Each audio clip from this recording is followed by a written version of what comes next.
তাহলে এখান থেকে এটাই ক্লিয়ার, এই জমিনের ময়দানে যারা সৎ কাজ প্রতিষ্ঠিত করবে আমার আগামীর বাংলাদেশ তাদের কাছেই নিরাপদ। যারা অসৎ কাজ দেখার পরে বারুদের মতো জ্বলে উঠবে, হামলা মামলা জেল জরিমানা জুলুম নির্যাতনকে যারা উপেক্ষা করবে না, হাসতে হাসতে অন্যায় কাজে বাধা দিতে গিয়ে ফাঁসির মঞ্চে যদি দাঁড়ানো লাগে এরপরেও দাঁড়াবে, এরপরেও কোনো বাতিল তাগুত শক্তির কাছে তারা মাথা নত করবে না। আমরা কি এই রকম মানুষদের পাশে থাকতে পারবো? কারা কারা পারবো দেখি তো।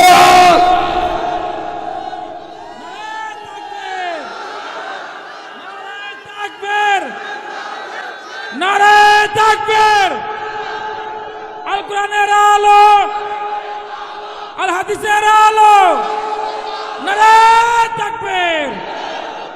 আল্লাহ কবুল করুক, বলেন আমিন। আপনারা কি মন খারাপ করলে, রাগ করলে? আমার বন্ধুরা, আমি আপনাকে যেটা বোঝাচ্ছিলাম, এই পৃথিবীর ময়দানে দল করতে গেলে যেহেতু নেতার দরকার হয়, আন্দাজে তো আর দল হবে না। কথা বলে না কেন? দলে তো নেতা থাকবেই। আল্লাহর কোরআনকে আমরা জিজ্ঞাসা করব, কোরআন তুমি বলে দাও। কোরআনটা কিন্তু আমাদের জন্য সংবিধান। মা ফাররাতনা ফিল কিতাবি মিন শাই, এমন কোন উদাহরণ এক্সাম্পল আমার আল্লাহ কোরআনে উল্লেখ করতে বাদ দেয় নাই। কিসের দরকার আপনার? আপনি আসেন না কোরআনের কাছে, ইসলামের কাছে। আল্লাহ রাব্বুল আলামিন সবগুলো কমপ্লিট আকারে বর্ণনা করে দিয়েছে। এই জন্যই তো কোরআন ডাক দিয়ে বলছে আফালা ইয়াতাদাব্বারুনাল কোরআন। কি হলো তোমাদের? কেন তোমরা কোরআন নিয়ে গবেষণা করতে পারো না?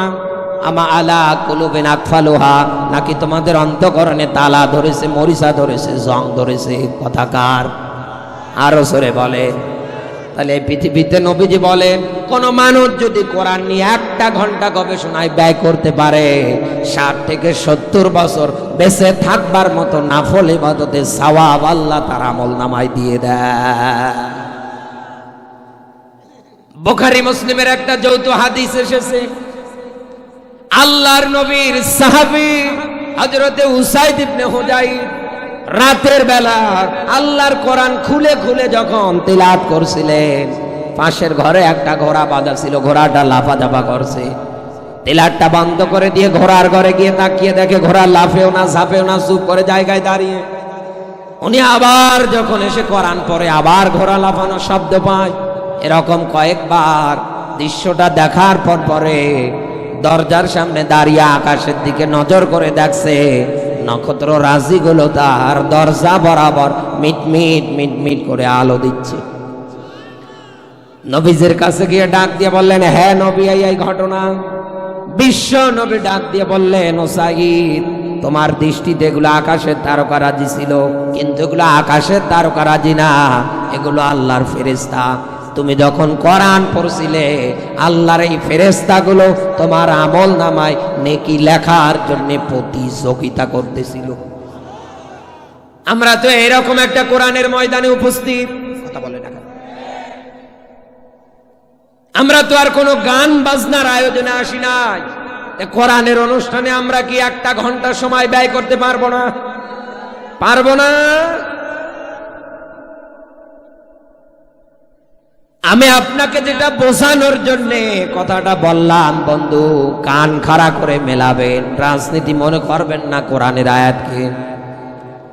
আল্লাহর কোরআন জানিয়েছে, নেতা হিসাবে কাউকে যদি মানতে চাও, ইয়া আইয়ুহাল্লাযীনা আমানু আতিউল্লাহ ওয়া আতিউর রাসূল ওয়া উলিল আমরি মিনকুম। বলেন আল্লাহু আকবার।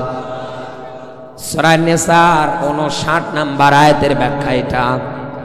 আল্লাহ এই জায়গায় সবার প্রথম ডাক দিয়ে বলেছে, ইয়া আইয়ুহাল্লাযীনা আমানু। ইয়া শব্দটা হরফে নিদা। ইয়াদ শব্দটা দিয়ে আমার আল্লাহ রাব্বুল আলামিন শুধু ঈমানদারদেরকে সম্বোধন করে বুঝিয়েছে। আল্লাহ পাক বলেন, যারা ঈমানদার, তোমাদের নেতা কোনো গমচোর হতে পারে না, কোনো সাদাবাজ হতে পারে না, মানুষ হত্যাকারী হতে পারে না। তোমাদের নেতা হবে এই রকম এখানে যে আতি ও শব্দটা আল্লাহর আগে আছে, রাসূলের আগে আছে, কিন্তু উলিল আমরি মিনকুমের ক্ষেত্রে কিন্তু আল্লাহর আগে আতি ও শব্দটা যোগ করে নাই। সব মুফাসসির আয়াতটার ব্যাপারে 100 একমত। এই পৃথিবীর ময়দানে আল্লাহ ও তার রাসূলকে মানতে গিয়ে কারো কোনো প্রশ্ন চলবে? আরো জোরে, এক বাক্যেই আপনাকে ঘোষণা দেওয়া লাগবে, আমাদের রবকে, আমাদের নবীকে। এটা মানতে গিয়ে কি আমাদের কোনো দ্বিমত আছে, কোনো প্রশ্ন আছে, অন্তরের মধ্যে কোনো দিক দিয়ে সংশয় আছে, কোনো সন্দেহ আছে, কোনো ভেজাল আছে? আমরা এক বাক্যে সবাই ঘোষণা দেব, আমাদের আল্লাহ রব, আখিরি জামানার পয়গম্বর বিশ্বনবী মুহাম্মদুর রাসূলুল্লাহ সাল্লাল্লাহু আলাইহি ওয়াসাল্লাম আমাদের নবী, তিনি আমাদের পথ প্রদর্শক, তিনি সাইয়্যিদনা মাওলানা। বলেন না আল্লাহু আকবার। ও বাংলার মুসলমান, আল্লাহ ও তার রাসূলের পরে এই জমিনে নেতা হিসাবে কাউকে যদি মানতে চান, আগে দেখা লাগবে এই লোকটা আল্লাহ ও তার রাসূলকে মানে কিনা। আন্দাজে আপনি সকিনার স্বামীকে নেতা মেনে বসে আছে, কথা বলেন না।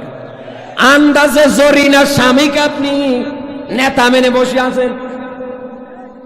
কোরআন বলছে নেতা তো হবে ওই লোকটা যে আল্লাহ ও তার রাসূলকে মেনে নেয় বিনা প্রশ্ন ছাড়াই।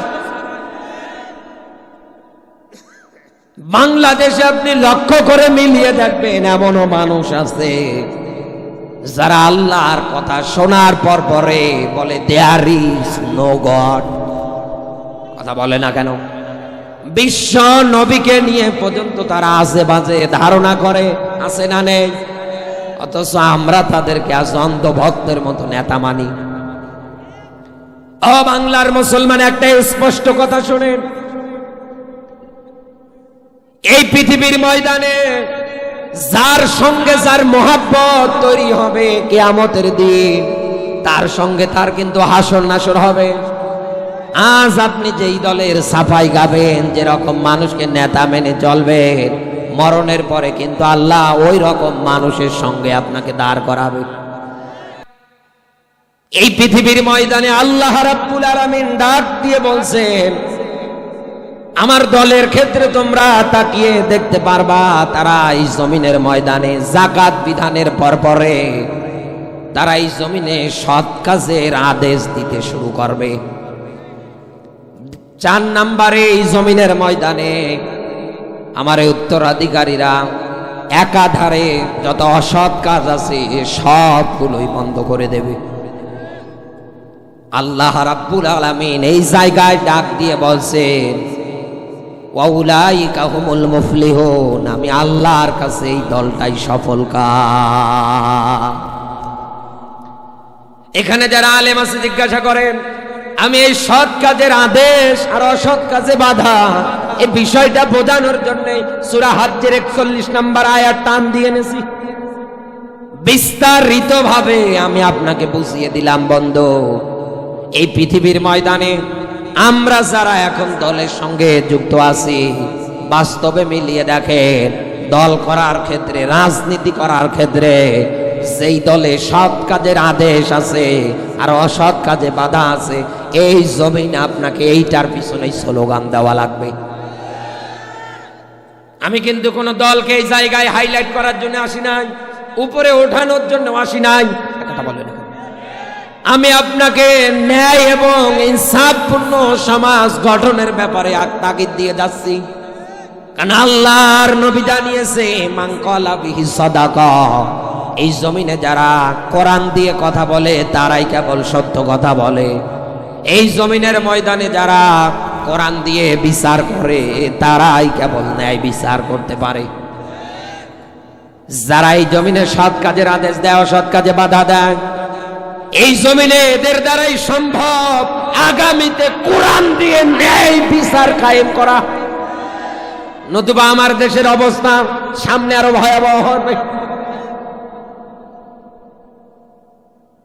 এমনিই তো আমি বাংলাদেশের দিকে তাকিয়ে যতটুকু মিলিয়ে দেখতে পাচ্ছি, এই দেশে বিচার দেওয়ার জায়গা আজ আমরা কোথাও খুঁজে পাচ্ছি না। কার কাছে গিয়ে বিচার দেব, কার কাছে গিয়ে নালিশ দেব, কে করবেন ন্যায্য বিচার, এরকম জায়গায় তো আজকে আমরা খুঁজে পাই না। ও ঢাকার মুসলমানেরা, একটা ছোট্ট গল্প বলছি আপনাকে আমি। ছোট্ট একটা বাচ্চা রাতের আধারে একটা বড়ই বাগানের মধ্যে ছোট একটা ব্যাগ নিয়ে ওঠার পরে বড়ই গাছ থেকে পাকা পাকা বড়ইগুলো ছিঁড়ে ছিঁড়ে ব্যাগের মধ্যে ঢোকাচ্ছে। বড়ই গাছের মালিক চিন্তা করছে, যে আকারে দেশে চোর বেড়েছে, যাই তো দেখি রাতের বেলা কেউ বড়ই চুরি করার জন্য এসেছে কিনা। রাতের আধার, হাতে একটা টর্চ লাইট নিয়েছে, গাছের নিচে দাঁড়িয়ে উপর দিকে যখন লাইট মেরেছে তাকিয়ে দেখছে ছোট্ট একটা বাচ্চা পাকা পাকা গাছের বড়ইগুলো ছিঁড়ছে আর ব্যাগের ভেতরে ঢোকাচ্ছে। লোকটা ডাক দিয়ে বলে, এই বেটা তোর বাড়ি কই, তাড়াতাড়ি করে আমার গাছ থেকে নাম, তুই কেন এই জায়গায় চুরি করার জন্য এসেছিস? ডাক দিয়ে বলে, চাচা যত সময় ব্যাগ ভরবে না নামবো না। চিন্তা করে ছোট মানুষ, হাতে একটা ইট পর্যন্ত নিয়েছে, ঢিল মারবে। এখন যদি ঢিল মারি না জানি কালকেই তো আবার মানুষ বলা বলি করবে, তুমি এমন ছোট লোক, এত ছোট মন মানসিকতা তোমার, ছোট একটা বাচ্চা গাছে উঠে বড়ই ছিঁড়ছে, না হয় কয়টা বড়াই নিয়েছে তাই বলে কি তোমাকে ঢিল মারা লাগবে? চিন্তা করে ওর একটু ভয় দেখায়। এই পৃথিবীর ময়দানে মানুষ সবচাইতে বেশি যাকে ভয় করে সেটাই বাবা। কথা বলে না। লোকটা বলছে, দাঁড়া তোকে বাবার ভয় দেখাবো। ডাক দিয়ে বলে, তাড়াতাড়ি নাম, নাইলে তোর বাবার কাছে বিচার দেব। বাবার কথা শোনার পরে সাধারণত ভয় পাওয়া দরকার। বাবার কথা শোনার পরে ভয় না পেয়ে আরো দাঁত বের করে হাসে। ডাক দিয়ে বলে, কিরে বাপেকে ভয় করো না? বলে, করি কিনা জানি না, তবে চাচা টর্চ লাইট আর আপনার চোখ তো শুধু আমার দিকে, পাশের গাছের ডালে নজর করে দেখে, আমি তো উঠেছি ছোট ব্যাগ নিয়ে আর আমার বাপ উঠেছে বড় বস্তা নিয়ে। তখন লোকটা মাথা ঘুরিয়ে যখন দেখছে এই দৃশ্য, হাত দুটো মাথায় দিয়ে নিছে, আল্লাহর কাছে ডাক দিয়ে বলছে, আল্লাহ আমি বিচার তাহলে দেব কার কাছে? বাংলাদেশের অবস্থা কিন্তু ঠিক এই রকম। বিচার দেওয়ার জায়গা আমরা আজ কোথাও দেখতে পাই না। এদেশে কত অপরাধী ধরা পড়ে, ধরা পড়ার আগে ভালো থাকে, মাথার সেন্স ব্রেন বুদ্ধি সব ভালো, যেই না আদালতে যায় তখন উকিল সাহেবরা ঘোষণা দেয়, আমার মক্কেলের মাথা ঠিক নেই, ও পাগল। কথা বলে এই বাংলাদেশে পাগলের দোহাই দিয়ে হাজারো অপরাধীকে জামিন মঞ্জুর করে ছেড়ে দেওয়া হয়েছে। ঠিক যেন বাচ্চা হাজ্জাজ বিন ইউসুফের আমলের সময়ের মতো। বোসারা এসে ডাক দিয়ে বলছে, বাচ্চা নামদার, আপনি এমন এমন অপরাধ করেন, এমন এমন কাজ আপনি করেন, আপনার কারণে কোন জায়গায় কি আর আমরা মুখ দেখাতে পারি না, আপনার কারণে সব জায়গায় আমরা অপমানিত হই।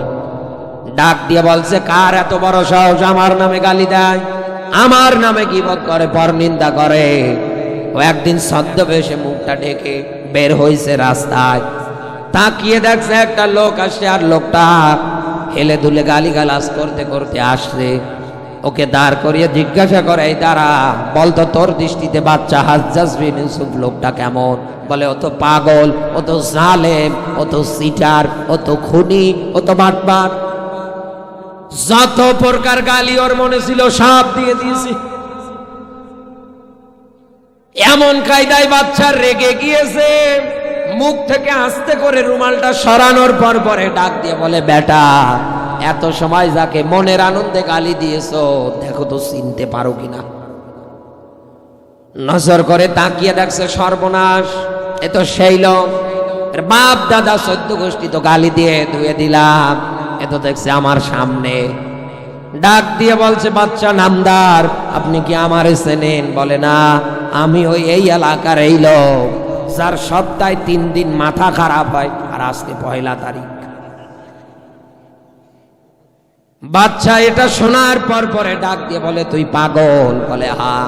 পাগল জন্য তোরে ছেড়ে দিলাম, নতুবা আজকে কিন্তু কল্লা নিয়ে তুই বাড়ি যেতে পারতি না।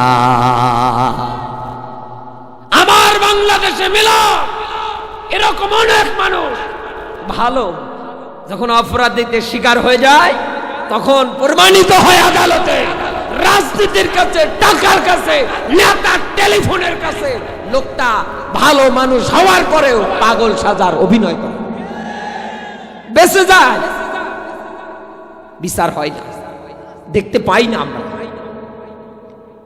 ও বাংলার মুসলমান,